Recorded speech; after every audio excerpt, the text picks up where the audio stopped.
Welcome to Coaching in Session, where limits end and growth begins. Hosted by Michael Reardon. This is your space to challenge the ordinary, unlock your potential, and step boldly into your next chapter. Your mindset journey continues. Life doesn't necessarily do a good job at labeling people when they walk into our life. We don't know if they're good for us. We don't know if they're bad for us. And there's the saying that people can be either lessons or blessings. Now, as much as I'm sure many of us would love for everyone in our life to be blessings, sometimes they're lessons. Now, these people who are going to be the lessons, they might have been someone who we have held dear. I'm talking about best friends, spouses, partners, things along those lines, brothers, sisters, mothers, fathers. Something happens along the way where maybe there's a darkness that we see within them finally. Now, people can do a good job at hiding who they are truly. It doesn't take much, especially in our world today. For example, look at all of the social media influencers. They're always so happy on TV and on the stream and out, in their social medias. And you might think, oh my goodness, they have the perfect life. But most of them are extremely stressed. They're anxious. They're suffering with mental depression and battles. And it's kind of funny where you might think that you want this life. And this is the same thing where people talk about, well, I want to be rich. I want to be famous. And to be honest, I was thinking the other day, I was like, what would be my biggest fear, like a fear of mine? And it's not about money. It's not about losing somebody, I think, because that's always going to create some anxiety, right? You don't want to lose a loved one. And I said, a fear of mine, what would that be? And I basically came to the conclusion of a fear that could be there just from psychology and just understanding myself a little bit better was stardom. Michael, why don't you want to be a star? Being a star is so cool. You're going to be in the limelight and everyone's going to know your business. Everyone's going to know my business. All right. Well, that's exactly what I don't want. It's not that I have anything to hide. Here we have Coaching in Session. I'm transparent about my life and about everything that's around me. And I hope that I can be a good role model. I hope I can be a good mentor, a good guide, a good coach for maybe people who are afraid to get coaching one-on-one, or if they don't have the lifestyle right now for coaching, whatever it be, they can come in and hopefully they can learn one or two things from an episode.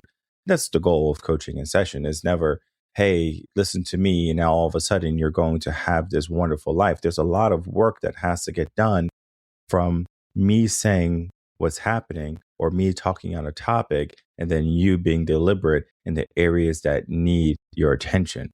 Now, I was watching a video the other day with Cristiano Ronaldo, the soccer player. He plays for, I forget what team he plays for. Maybe Portugal? I don't know. I forget. Either way, big soccer guy. If you know him, you love him. And what I wanted to know was, like, why is he so famous, right? Like, why is this guy so famous? He's won 2 World Cups, and then I think he's retired now. Where I'm like, okay, the last game he like kicked some crazy shot and it didn't go in or something and hit someone in the private parts. And hey, I'm not saying anything bad against him. All I'm saying is, when he was asked if he could just be a top soccer player and being a star that came with it, would he have maybe given something up or done something different? He goes, I hate being a star. I hate being in the limelight. I hate everyone knowing me. And when I walk out and everyone wants an autograph and a picture, it will get annoying quite quickly.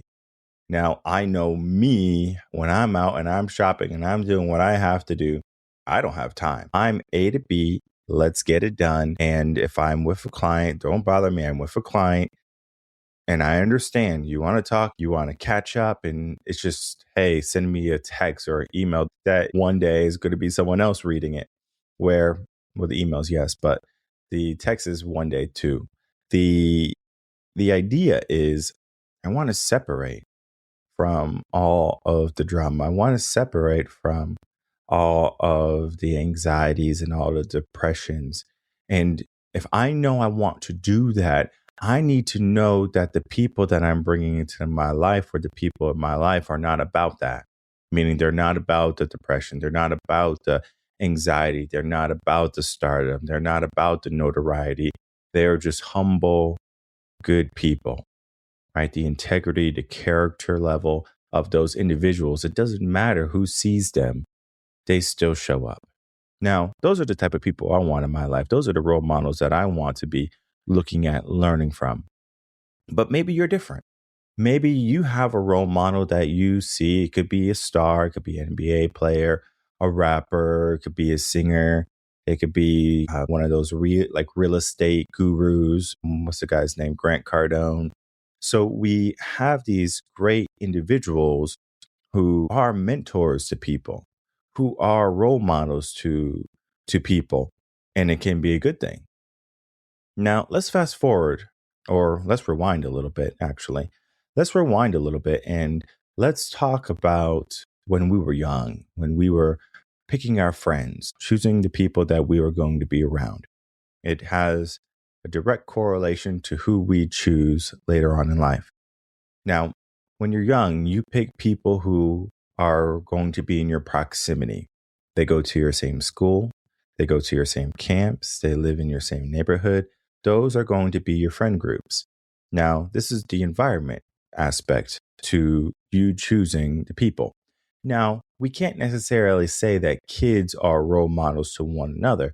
However, they can be role models if there is one, an age disparity, or two, or a household difference. Now, it is a negative thing for the brain for a child to compare them to another child. For example, my children are very well behaved, they are disciplined, they are respectful, and I can use my children as the barometer. I can say, my children don't do this, so you shouldn't do it either. My children are so well behaved, you should be well behaved. My child is 4 years old and they can do this. Why can't you do that? Now, of course, there's a bit of reverse psychology there, but negative still all the same. If you start comparing yourself to someone else, the first thing that comes in their mind is, I'm not showing up.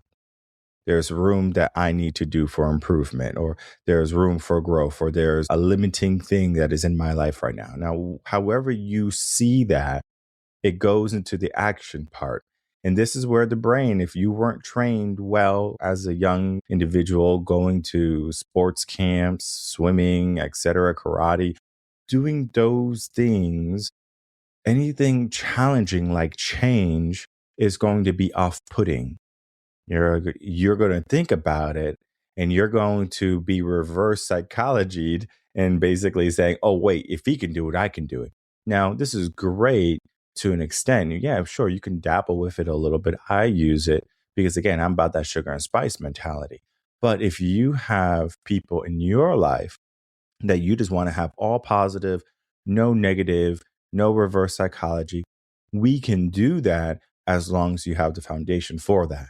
Because if you're a gentle parent with children who are possibly not disciplined, who are hard to control, who might have some type of disorder, whatever it be, you have to look at it with a broader sense.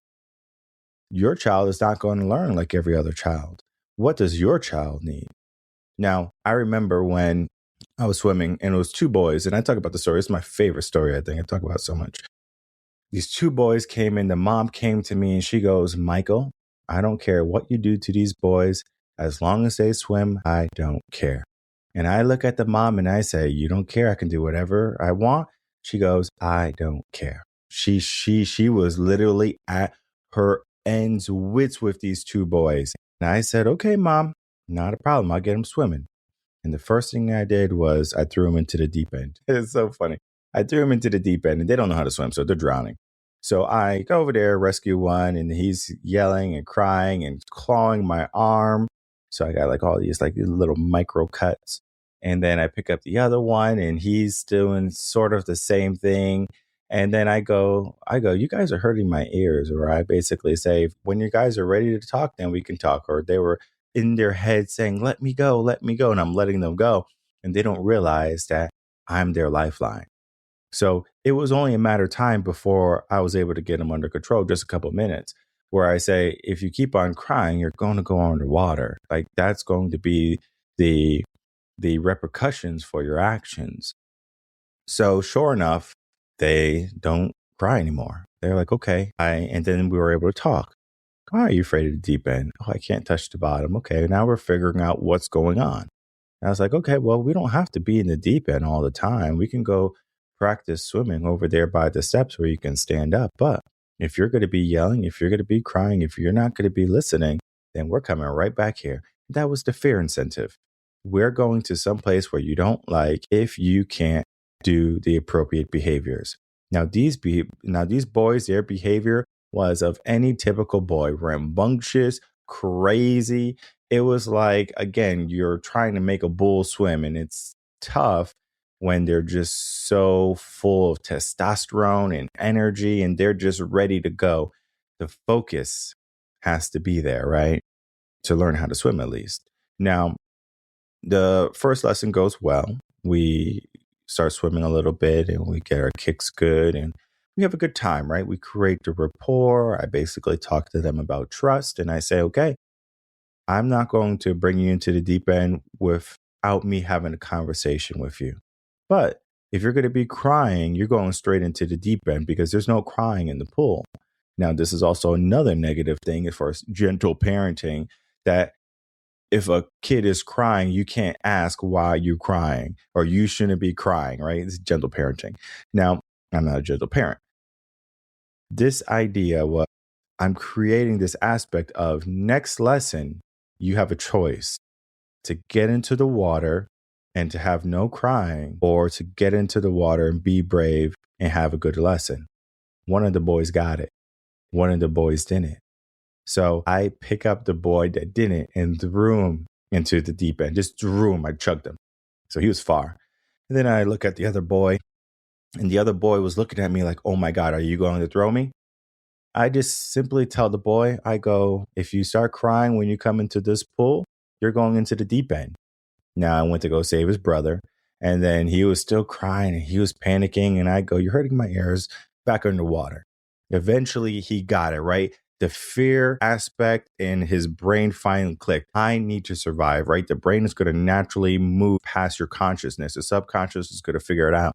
It's going to say, listen, I know what I have to do. Let me just do it so I can get to safety, right? Safety is the number one thing here. And this is the whole aspect to the story. Now he's able to listen. I go, listen, if you're going to be coming into the pool crying and I have to put you into the deep end, that's on you. That's not on me. You can either come in here brave and learn how to swim, or you can have problems with me every single lesson. And we have one more problem. I forget which boy it was. I think it might have been the other boy the next time or one other time or something, where the boy didn't want to get into the pool at all. Well, sure enough, the mom's on my side, right? She said, Mike, I don't care what you do. So the mom grabs the boy because the boy thinks his mom's going to save him, right? So she's like, here you go, Mike. And the boy's hiding behind the mom's leg, grabs the boy, says, here you go, Mike. And I just take the boy, chuck him into the deep end, right? And then I jump in and I'm with him. But this aspect was when I was there with those boys, they were around. The environment was a swimming school. They were around other good swimmers. They were around other parents who loved their kids enough to get swimming at that high cost. They were around other instructors. They were in a very good environment. But something was going on in their mind that was having roadblocks, that was stopping them from learning how to swim. Because this wasn't the first swim school, the mom had said. It was probably the fourth or fifth. She goes, I went to this swim school and that swim school and this swim school and that swim school. And this is it. I don't know how much money that mom has spent. It was just an eye-opening experience, because why couldn't all the other swim schools do what I have done, right? Everyone could have done that. But I think they were afraid. They were afraid to do what it takes to break that barrier. Now, when we're in life, right? And we're going to meet people, our environment, our instructors, our coaches, our teachers, whatever it be, our friends, our colleagues. We have a choice to acclimate to it or we have a choice to detest it. Now, sometimes you're just in the wrong environment. Now, I'm not going to lie. You could just be in the wrong environment around the wrong people. You went to the wrong school, and it's going to show. Where I remember there was one client I had, he sent his children to a prestigious school, like the tuition was ridiculous. It's in Austin. And I was like, okay, all right, tell me about the school. And then he was like, oh, yeah, all the parents say the school's no good and it costs all this money. All the kids are bad there and they're all being influenced by each other. The role models at the school were bad. Not that the teachers were bad, the peers, right? The groups that they were in. And so they had created rebellion. The children became rebellious. They have come from decent stock, right? Parents who were well off, that cared for them. They weren't in any way not disciplined, but for them, they were also rebellious to the parents when they saw other kids being rebellious to their parents. Now, there is a funny video going on where it's like two boys at their house. One was white, one was black, right? I know color doesn't matter, but just for the sake of the story, we have one white boy, one black boy. Now, when the boys were playing video games in their room, they were basically having a good time, right? Now, we can do the story in two ways, and I think I'm going to do it that way because I think it's going to create a good environment for the mind to understand just the difference in environments. And then, of course, we'll talk about the role model aspect. We'll call the white boy John and the black boy Trevor, okay? So Trevor went over John's house, and John grew up in a very affluent home where he could be disrespectful. He could basically tell his mom, fruit snacks now, right? And he gets fruit snacks. So when the boy was basically demanding things from his mom, Trevor was like, what are you doing? He was like, that's not how you talk to your mom. And it wasn't because of respect, it was because of fear, right? And we're going to get into that in just a minute.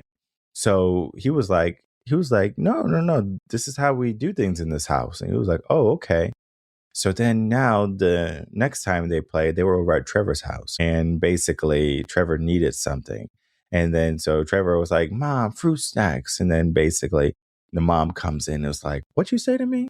It's like, oh, Mom, give me some fruit snacks. It's like, no, I'm not your servant. I'm not your maid. And she basically goes off on this boy, right? And then so she walks away. And then for some reason, John is like, Trevor, she can't do that. This is your space. This is your sanctuary, right? She can't just come barging in telling you that she's not going to do something. You need to go discipline her. You need to go tell her who's boss. So he was like, I don't think you know that that's not a good idea in this house. He's like, come on, I'll go with you. So they go together. And basically, the friend is trying to encourage him to stand up for himself, right? Maybe a good friend, right? Good role model. And during that time, the mom just listens, nods her head, gets her belt, and starts beating on both of the boys, right? Both of them, not even just one of them. And then after that, both of the boys started cleaning, right? They were like, oh, Mom, what do you need? Okay, we'll do the dishes. We'll wash your car. And then they were disciplined, right? They basically got a reset. Now, this is not to say I condone violence in your house and that gentle parenting is not effective. Gentle parenting can be effective if you have the right mixture. You need good foundations, right? You need different types of parenting, right? So, for example, you can be a gentle parent, but then the grandparents need to have that old school feel. And if they don't have that old school feel, then you're going to have some problems because they need the yin and the yang. They need the good and the bad. They need the role models that are going to show you one side and then the other, right? And if you don't have enough, you're always going to think that your side or your way is the right way. So for John, hey, it was an eye-opening experience. And and this is not about he told his mom and his mom said, don't touch my child, blah, blah, blah. It wasn't that, right? It was that there was discipline to be learned. The role model from the two boys, they were living in different environments. And so one was living in this world and one was living in this world. And one could have seen the outcome for another. One saw their outcome for themselves. And they said, mine is so much better. You should try to live my life. Now, this is what happens when it comes to role models. We can see only the outside. We don't know what goes on the inside. John didn't know about Trevor's life. He didn't know about the belt that his mom had, right? But he learned, and he says, now I understand. Now, we can say that hanging out with John is a good idea. We can say that hanging out with John is a bad idea, right? Good idea. He's from a good family. He comes from good stock, maybe smart, maybe good at sports, but he has this demeanor to him. Maybe he lacks respect.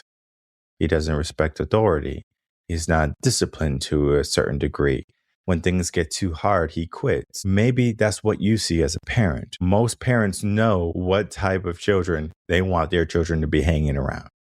Now, we fast forward to the teenage years, and we hang out with the cool kids. We hang out with the like-minded individuals. It's not that they're good for us. It's that they're comfortable for us. It's that we feel as we're going to get a benefit from that.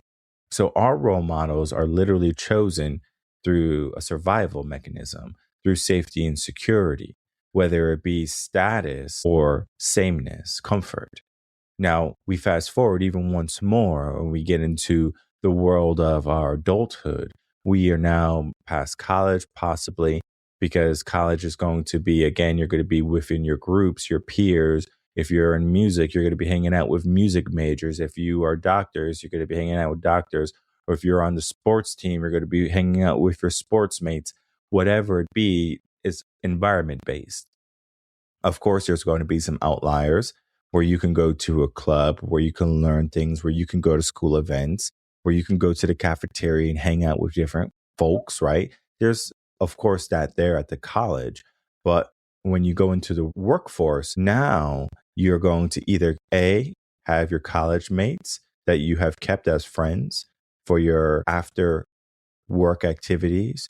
You're going to B, find a like-minded individuals, whether it be meetups, or it could be through friends, or it could be through just regular activities that you like to do, like going to the gym. You have that environment. And then the last one is going to be exactly your environment at work, your coworkers. So your bosses, your colleagues, etc. Now, you can create friendships wherever you want. And then you also have the choice to not create friendships at any point. You can be a lone wolf. You could be a lone warrior. You don't need to have anybody. But when you start to get up in the world, you start to realize, I don't need to reinvent the wheel at every given point. Let me start to seek people who have done what I have done, or who has done what I'm trying to do. So you now are going to be with A, like-minded individuals, or B, future prospecting to someone who has already done it and you're learning the way. Now, this could be a great role model for you, that individual, because they are already doing something that you want to do, or maybe that you like to do. Now, let's look at the opposite. Would it be a good role model if someone does the opposite of what you want? They are gambling and they're smoking and they're drinking and they're mean to their families and colleagues. Would you want to be around that person, right? Would that be someone you call a role model?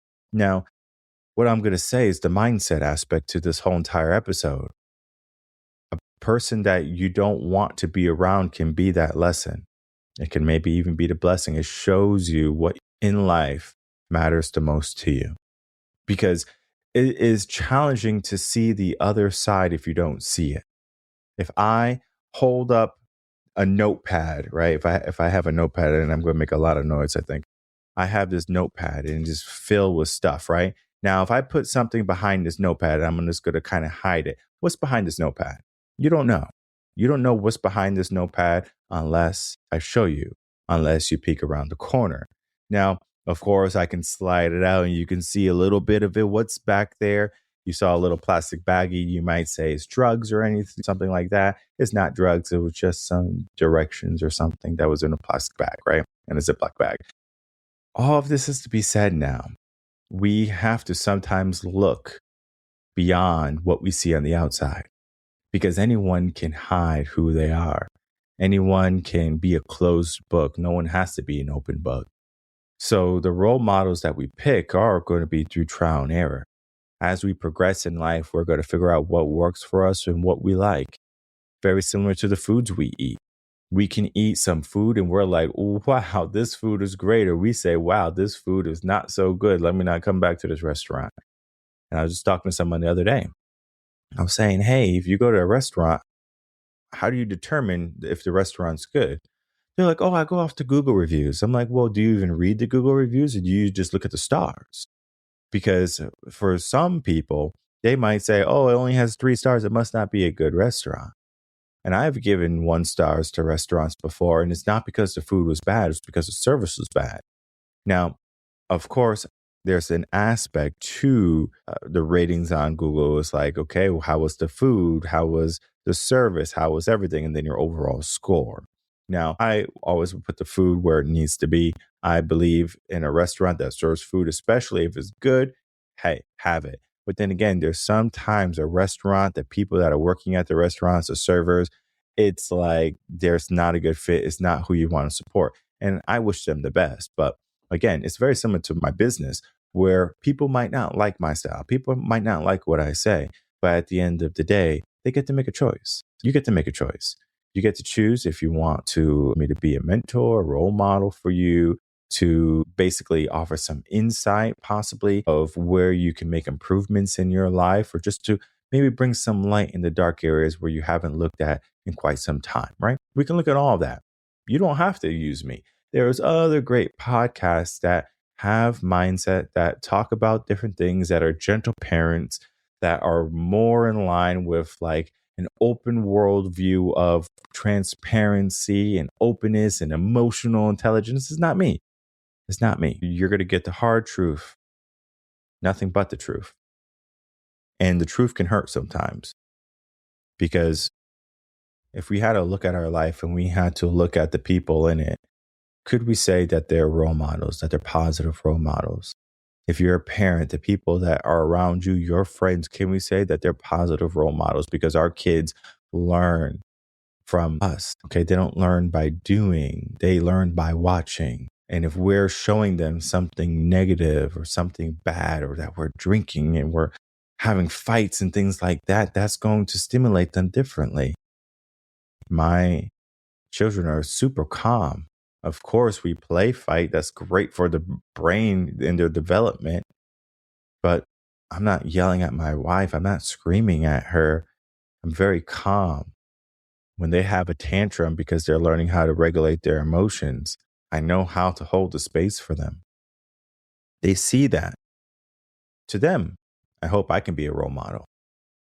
To them, I hope I can be someone where they say that this person has their S word together, and I think that that is an appropriate lifestyle.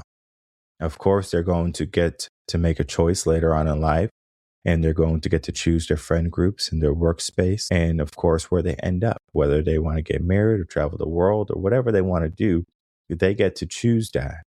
But along the way, we're going to have people that are going to be either building us up or breaking us down. And we have to do a good job at making sure that we fill our life with good role models, not only for our children, but for ourselves today. So today I challenge you. I want you to look at the people around you, and I want you to ask, are they good role models in your life? When you look at their life, is there an area in their life where you are so proud that they're succeeding? Not that you want it, but that you're proud that they are doing well in it, that they are doing well in their marriage, that they're doing well in their career, that they're doing well in their sports games or their karate or their martial arts, right? Whatever it be. Are you proud of them? Now, if you have a negative mindset or just this negative spirit on you, and you see somebody who's doing well or has an area that is really good and that you would like to have in your life, and you detest it, that says that you have a lot of work to do. It's not them, it's you. And I hate to say, pointing the finger back at yourself when the problem lies within you and you want to basically scapegoat and tell other people that they shouldn't be talking about that because they don't know how other people feel or et cetera. I understand, right? Emotional intelligence, but it's not helpful. for the overall regulation and overall advancement to us as people. We can't just be looking at our emotions to dictate if we want to do something. Our emotions should not dictate whether we get up and we show up every single day. We get up and we show up. It doesn't matter if we feel like it or if we don't. So this is to say, we need to make sure that the people around us are doing what needs to get done, that we're listening, that we're reading, that we're writing things that are going to get done. Because if we are just simply walking through life and we're looking at all the social medias and all the videos and we see all of the goodnesses for what the world has to offer, but yet we don't allow ourselves to go get them, then that means we have lost our ambition. It means we don't have enough good role models to help us through, that we don't have people who are giving us that spark.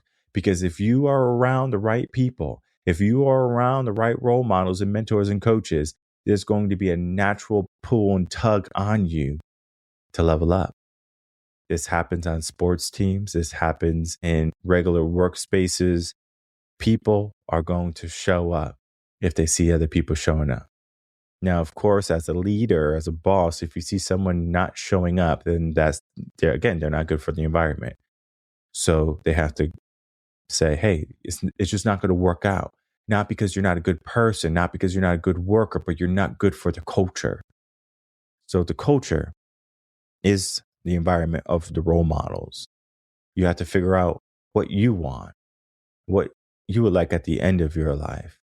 Because they say, if you have one day left to live, who would you spend it with? Would you spend it with your family, your loved ones? Would you go to work, right? Would you write a will or whatever you wanted to do? What would you do with that last little bit of time? And who would you be at the end of it? Maybe that could be an indicator for the people that you cherish in your life. And then you have to figure out, who are they to you? If they're a spouse, if they're children, can they look up to you and say, I'm proud of this person? I think it's a good idea to be that role model, to be that positive influence for people. You're not going to be able to show up every day, right? There's going to be days where you are checked out, battered and bruised, but it shouldn't dictate every single day. Let's learn how to show up more of the 365 days in the year. Let's learn how to give 100% of what we got. And let's learn how to dedicate ourselves not only to our lifestyle, our goals, our achievements, or simply our day-to-day behaviors and mannerisms for those around us that are looking and paying attention to us.